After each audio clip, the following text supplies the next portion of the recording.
Hello and welcome to Talking Property with CBRE. I'm your podcast host, Catherine House, and today we're going to be checking in to explore what's been happening in the luxury lodge sector. These boutique, experience-driven accommodation assets have been the strongest performing hotel segment in Australia and New Zealand, buoyed by demand from affluent, domestic and international visitors. Post-pandemic, the rebound in luxury tourism has been phenomenal. A recent CBRE analysis shows total room revenue has risen 59%, with margins up by 54%, following a rise in the number of high net worth individuals seeking more personalised, private holidays with a focus on nature. In tandem, a broadening demographic of aspirational millennial and Gen Z travellers is helping to drive interest in properties like Southern Ocean Lodge on South Australia's Kangaroo Island, Hooker Lodge in New Zealand, and Capella on Lord Howe Island, a property widely regarded as the pioneer in Australia's luxury lodge sector. I must admit, I developed a serious case of FOMO after reading CBRE's Luxury Lodge report, and I needed to find out more. Being in these places that no one else can get you to, front row center to World Heritage sites or national parks or animal life, the world is really wanting these experiences now. And luxury, a place to come back and have a great meal and have it be very familiar and very comfortable is a key part of that. That's Michael Crawford, the CEO of ultra-luxury accommodation group Bailey Lodges. Bailey has 6 top-end lodges in Australia and New Zealand, including the 3 I've already mentioned, alongside properties in Canada and Chile. Almost half of the world's population now is Gen Z and millennials. And in terms of luxury spend, both of those combined account for almost 2/3 of the luxury travel spend globally. The market itself in 2020 going into COVID was worth about $4.5 trillion. And in the next 3 years, that's expected to double up to $9 trillion. And that's Tom Gibson, a Senior Director in CBRE's Australian Hotels team. I hope you enjoy our conversation. Michael, thanks for joining me today on Talking Property. Great to be here. Thanks for having me. And Tom, thanks for making your Talking Property debut. Great to be here, Catherine. Thank you. So, Michael, you're a seasoned hospitality industry executive who was recently appointed as CEO of Bailey Lodges after roles with Hall of Fame Resort and Entertainment, Four Seasons and Walt Disney Company. Can you tell us a little about the history of Bailey and how you came to join the group? An incredible history. To be honest, I knew the lodge names very well, like Hookah and Capella and others. I had visited a few before joining and was just completely overwhelmed. I was really excited about the actual product and, more importantly, the people and the culture. And so when I got to meet James and Haley, I really understood that a bit better, where all of that came from. And it was just so genuinely authentic. It sort of also drew upon my experience in luxury hospitality a bit. And I was excited to come back and really help a group, I think, that has potential to have an impact not only in Australia, New Zealand, and Chile, but worldwide, grow and become a brand that people know across the world as someone that can, or a group that can deliver really customized and personalized experiences. So that was exciting. That was the impetus for me to join. So you mentioned James and Haley. For people who don't know the history of Bailey, can you tell us a little bit about how that deal came together and I guess the KSL acquisition of Bailey? Sure. Well, that was pre-me, but, for a period of time, James and Haley Bailey, the founders of 2 or 3 of the first lodges that we held, were approached by KSL Capital Partners here in Denver. They saw what I saw, which was an incredible opportunity, both in terms of product, but culture and experiences, and worked closely with them to acquire those 3. And then we've added, 6 since, 6 other lodges, 2 in Chile, 1 in Canada, and others in Australia and New Zealand. I think all of them have complemented what James and Haley were originally trying to found, which was this connection with nature and culture, wildlife, and really the spirit of mateship, this giving and a communal sort of feel of luxury, which is really impressive and one that I think we carry very well with the new assets that we've acquired over time. But it's been lovely to get to know them more, and I'm excited about working with them more in the future as well. Absolutely, because they still have such a strong connection, don't they, with the brand? They really do. And in fact, I just spoke to James about a week ago, and we have some really interesting new things that we're doing and some potential things that we're going to acquire. And I've said to him, look, you have such an eye towards product quality. I'm a product guy myself. So does Haley. And so we've gotten along just famously. And I've said to him, I want to include you. I want you to keep going on this journey with us. And thankfully, he's been willing to do that, and he does reviews for us of our product and helps with design. And so we're fortunate to have both Haley and James stay involved. So, Tom, I was really interested to read the Luxury Lodge report that came out from CBRE. Give us your take on what makes for a successful luxury lodge. I mean, the report talked about things like curated holistic experiences, exceptional dining, well-being offerings. Give us your take on it.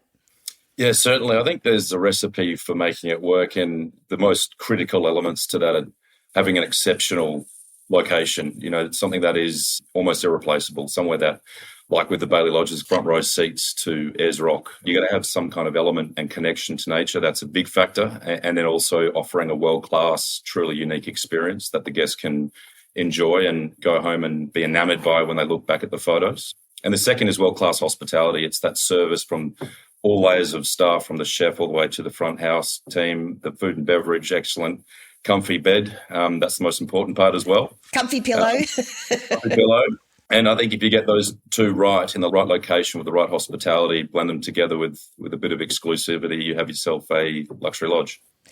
Yeah, it was interesting. I was reading a story about Capella, which was Bailey's first lodge, and it was talking about James and Haley's vision, and it was things like, first name service, barefoot luxury, spirit of generosity. So it being very much an ethos of guests enjoying this feel at home sense of being at their own effortlessly glamorous holiday home. Michael, can you talk us through that Bailey philosophy? Well, I'll tell you, I was just on Lord Howe Island not too long ago, and it's exactly as you described. There are 9 rooms, 9 suites, right? So you're not talking about hundreds of guests. You're talking about tens and 20s of guests. The number of staff that we have, I think Tom's spot on. You have to create this environment where people feel very much at home, but it's also got to be luxury. These are folks that are used to having things at a certain level. And I think we've done a great job there. You show up, you have drinks with the GMs and the team is there. And I was talking to one guest and they said something that just struck me. The comment was, I actually look forward to coming down to breakfast and talking to Sarah. I look forward to coming and talking to Libby. You very rarely get to create those kinds of environments. You always have luxury service. You have the white glove. You put the forks and knives down in the right place and you serve from the right side and everything. This is about really emotional connection. And I think what James and Haley have been able to do, we've kept the environment small enough where we can tailor the experiences, but we can get to know them, the guests, on a personal level. And then we can connect with them while they're there, and we make them feel very much at home. This is their luxurious, sort of second home in all of our lodges. And I think that spirit, that connection, by the way, being in these places that no one else can get you to and get you sort of front row center to the World Heritage Sites or national parks or animal life, all of these things, the world is really wanting these experiences now. And luxury, a place to come back and have a great meal and have it be very familiar and very comfortable is a key part of that. And it keeps people coming back because you have those return visitors. Yeah. And look, I think it also allows them to say, where else are you? And it's amazing to me, once we have you in one of our locations, the next comment is, where else can we go and stay with you, right? And I find that with a lot of luxury experiences, but I find it usually because you give them points and you sort of entice them to come back with some sort of loyalty program. We entice them to come back because we're loyal to them and we treat them as an individual and we make them feel special, like they're in their own breath, they're in their own photograph, their own footsteps versus having to wait for hundreds of other people around them. So it's a unique opportunity to create that for guests and those emotional moments that they'll take with them for a lifetime. And what you do well, Michael, and the Bailey Lodge's team is between each of the assets, when you're setting up the itinerary for the guests, they might go to Longitude and then to Southern Ocean Lodge and the Louise. It's it's sharing between management teams intel on the guests. So that way, when they arrive at the next lodge, you are 2 steps ahead of where they would expect you to be. Yeah, I think it's a great point, Tom. And, one of the things that I've brought in is we want to enhance that slightly with more technology, but technology behind the scenes, seamless to guests, right? And people always ask me about artificial intelligence and other things. I just want to make sure that wherever the guest goes, we can understand their preferences and their behaviors so that, to your point, every time we get smarter at serving them the way they want to be served. And that's a crucial point of that emotional connection. So, Tom, one of the things I found particularly interesting in CBRE's report was that while luxury travel demand is strongest in the 40 to 50-year-old age bracket, there's also this broadening demographic of aspirational luxury travellers. So you millennials, you Gen Z, talk us through that shift. Definitely. The millennial market, together with Gen Z, has been a large focus across not just the luxury lodge sector, but also the luxury brand sector across all major hotel platforms, and trying to get into that Gen Z millennial market early, because they are heavily driven by loyalty. Loyalty can be defined in many factors, as Michael said. It could be by service or it could be by points. And if you get that market early, they'll be loyal to you. So it's a large opportunity for the luxury brands to target. But if we're speaking in terms of numbers, I think almost half of the world's population now is Gen Z and millennials. And in terms of luxury spend, both of those combined account for almost 2/3 of the luxury travel spend globally. So it's a low-hanging fruit target for a lot of these brands, and they are naturally heading into over-service this guest clientele, being through enhancing wellness facilities, for instance. I mean, that's been a big focus. The last 3 years, that growth of that market has been a record focus for a lot of the large hotel groups, and the market itself in 2020 going into COVID was worth about $4.5 trillion. And in the next 3 years, that's expected to double up to $9 trillion. So, we're seeing a lot of assets evolve around that and, adhere to that demand. Michael and his team have done very well with the renovation of Hooker Lodge and incorporating more wellness facilities there. We're seeing Roki Collection in Queenstown has a dedicated wellness facility. It's definitely a priority for assets and developments mindsets moving forward. Yeah, Michael, can you talk us through what you're seeing on that front, that shift in where these travellers are coming from? Yeah, look, I think Tom is spot on. We've talked a lot about the largest transfer of wealth in the world's history, going from the Gen Xers and others that are baby boomers, Gen Xers, holding that wealth to the millennials and Gen Zers. And I think there's also a shift from male to female in terms of who are going to be inheriting a lot of that wealth and making the decisions. Look, the fortunate thing for us is we're in the experience business, right? And a lot of those folks, that's what they value, the social currency that they carry.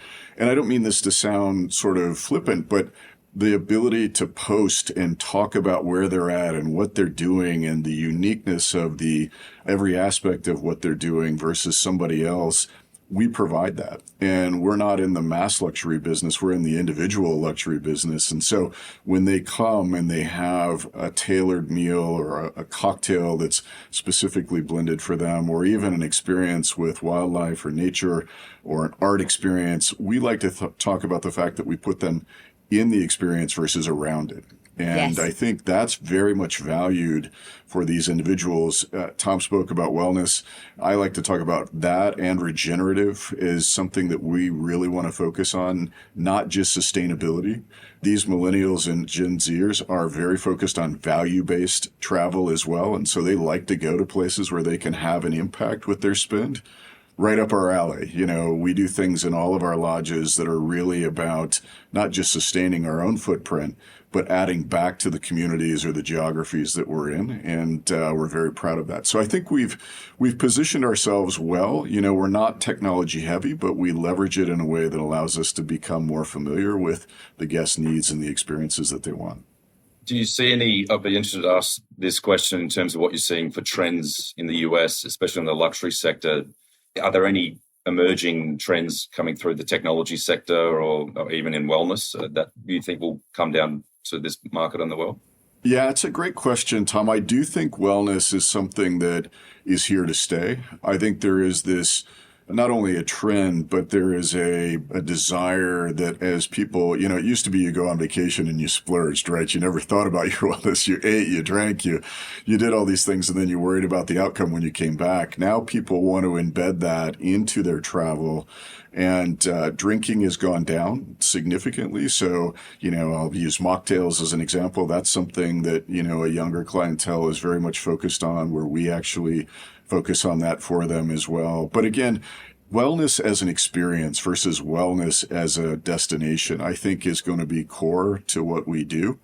I think there is, for U.S. travelers, we've seen an uptick in more of the hard to reach exclusive destinations versus mass travel destinations.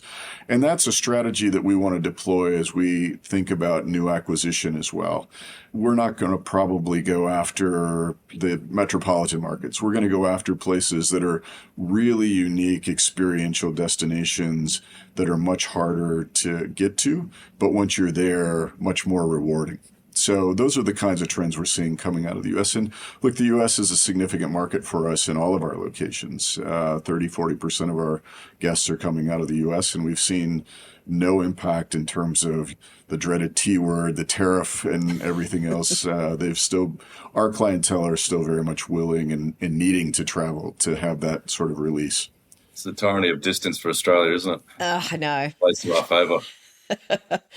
Well, that's a good segue probably, Tom, because CBRE's report pointed to travellers engaging in slower, more immersive travel experiences.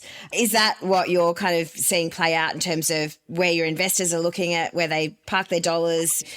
Definitely. And Michael nailed it. The hardest thing about this asset class is typically getting to the physical assets. Anything else around the investment sector for luxury lodges is looking at the fundamentals. As I said before, it's location. You need to have the underlying experience and connection to nature and something authentic about the area that plays into the operation. And from there, you can craft this incredible experience that attracts all walks of life from all generations. So to be able to cater for that is critical. But it's not about trudging through a jungle and climbing ladders to get to the lodge. It's got to be easy for everyone and it's got to suit everyone. So there's always a solution for that. But when it comes to the design and looking at how you build and deliver these products to market, you've got to look at what the generational demand is and what they're looking for in their own respective experience. And that could be your mocktails or it could be really high-end wine. And Bay Lodges guys are best in class at being able to provide for all of that and cater for each market respectively. And I think what is the most critical part moving forward is to be able to provide an all-inclusive experience that literally the guest shows up to the hotel. I don't need to put my hand in my wallet. I know that I'm going to get world-class food and beverage. I'm going to get the best service, that every staff member is going to remember my name. And if I want to stay in my room and eat in my room, I can. But if I want to go outdoors and talk with other people, then I also can. And it's that flexibility, I think, is most important. And the younger generation is evidently looking for more of those type of experiences. So let's take a little step back and maybe the $1 million question, Michael. How much does it cost to stay in a luxury lodge, and is there price resistance from the clientele that you're targeting? Well, look, I think it depends on where you're going and time of year. In some of our lodges, in fact, many, it is an all-inclusive experience. In others, it's inclusive, but not all-inclusive. And as an example, when you go to Seoul, all of the meals are included, the wine and the mini bars and things like that. Of course, experiences are a big part of what we do, but we offer buy-up opportunities, as you would expect, spa treatments or buy-up experiences. Then if you take a short trip away and you go to some other experiences, when you're at Silky Oaks, there's a lot that's included, but you're also taking trips to the Great Barrier Reef. You're going out to, so a lot of things happening during the day where maybe a lunch is not included anymore. So the experiences can range from, depending on time of year, depending on how much we include, 3,000 to 4,000, Australian. And also, by the way, the type of room that you're enjoying. We've differentiated even small environments, the type of room product that we're offering, because we're also seeing guests say, hey, I'd like a even higher end treatment or even more customized or a private opportunity. So we've offered cottages and suites in a lot of the lodges that we have. But, the traditional suites that we offer are going to be 3,000 to 4,000 on a night. And then if you go down to some of the less inclusive destinations, it could be 1,500, 1,600 a night. Still a very great experience, but not quite as all-inclusive as some of the others might be.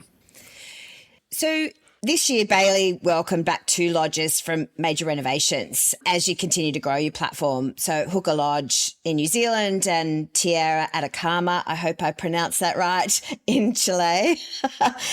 Can you share any key learnings from those 2 projects?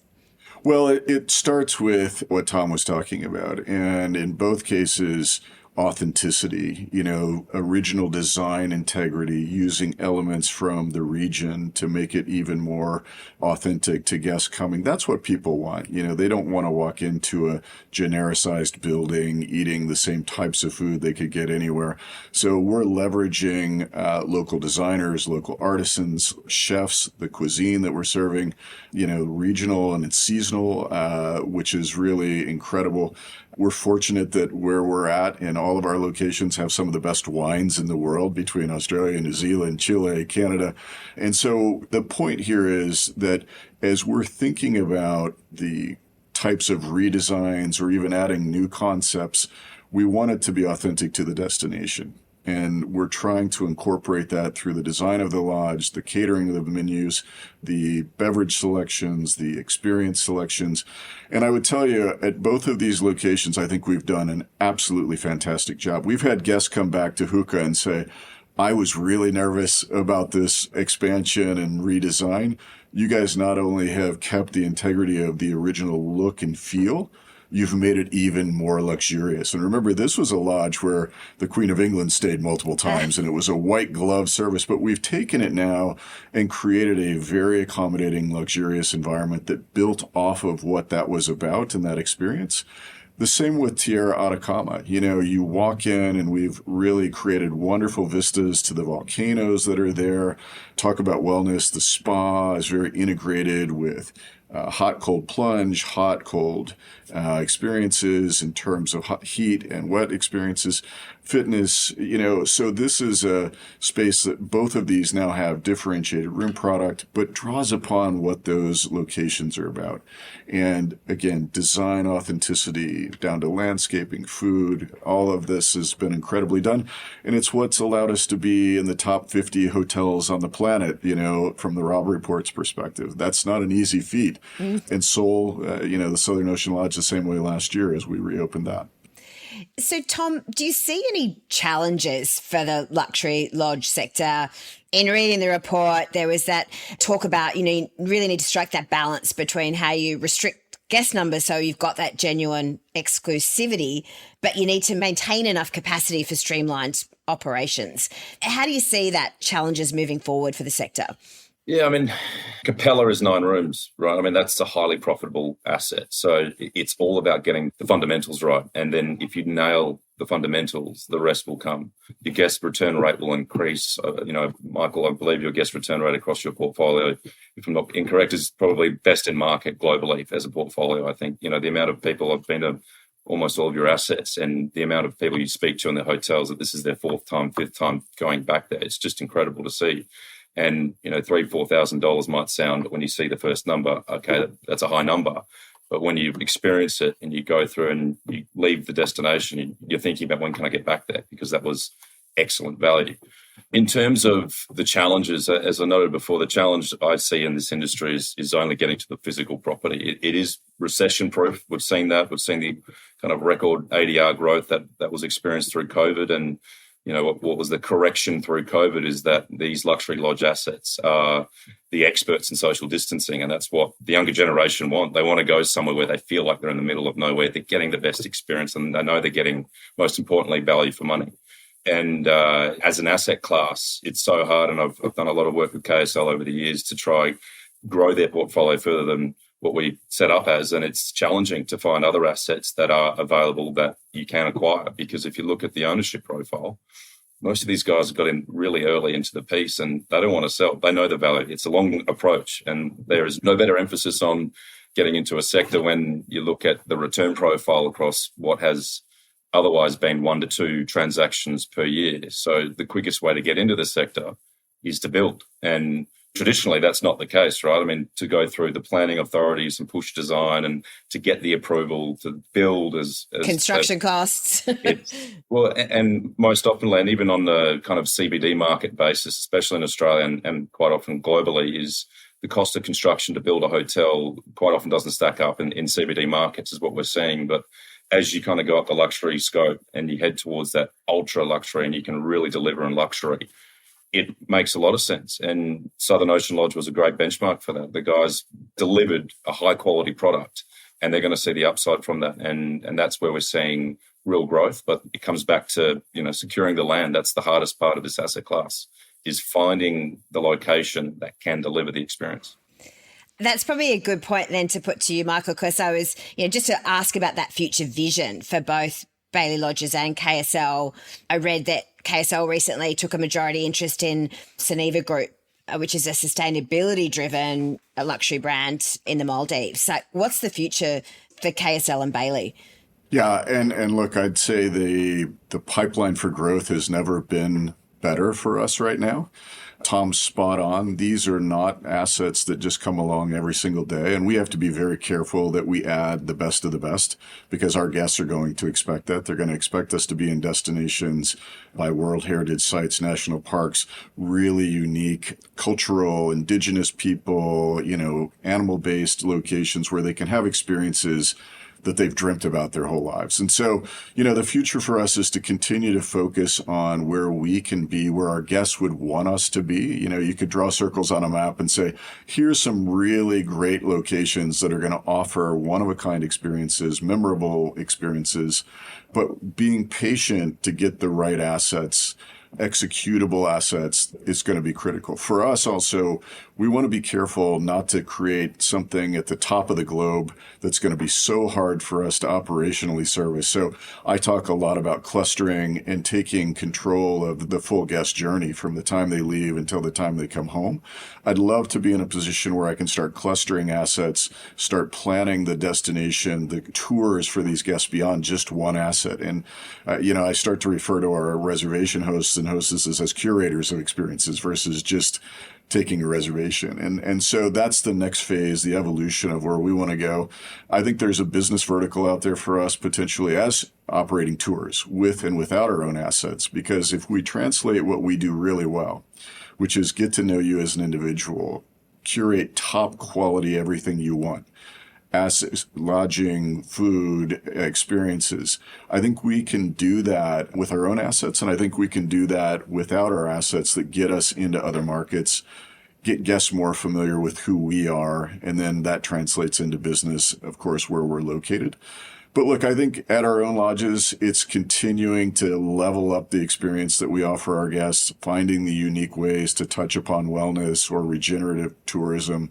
Voluntourism is another space that we're in. We're doing a lot, I think, in the geographies that we live and reside in to add back and be better corporate citizens versus just take from where we're at. And then the last thing is preserve our culture. As we grow, we are a people-first culture. And I can tell you, having lived in the worlds of like the Walt Disney companies and the Four Seasons, the people we have, the empowerment, the thrill, the excitement that they bring. As I said earlier, having a guest say they look forward to having a genuine conversation with one of our team members, that's pretty unique. And I want to be careful that as we grow, we continue to preserve that as well. I love that term, curators. It's such a great way to look at it.